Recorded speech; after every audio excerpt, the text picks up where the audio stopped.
اللہ کی پناہ چاہتا ہوں شیطان مردود سے۔ اللہ کے نام سے شروع جو نہایت مہربان رحمت والا۔ اللہ کے نام سے شروع جو بہت مہربان رحم والا۔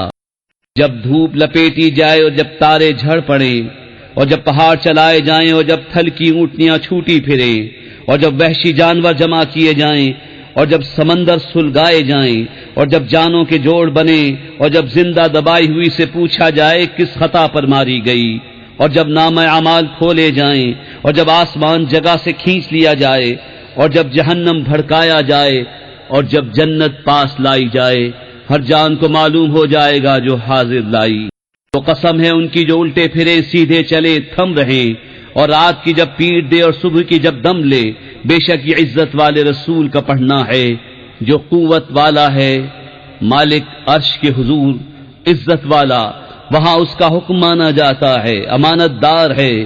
اور تمہارے صاحب مجنون نہیں، اور بے شک انہوں نے اسے روشن کناروں پر دیکھا، اور یہ نبی غیب بتانے میں بخیل نہیں، اور قرآن مردود شیطان کا پڑھا ہوا نہیں، پھر کدھر جاتے ہو؟ وہ تو نصیحت ہی ہے سارے جہان کے لیے، اس کے لیے جو تم میں سیدھا ہونا چاہے، اور تم کیا چاہو مگر یہ کہ چاہے اللہ سارے جہان کا رب۔ کے عمل قرآن پہ جنت کی راہوں پہ چلتا رہوں،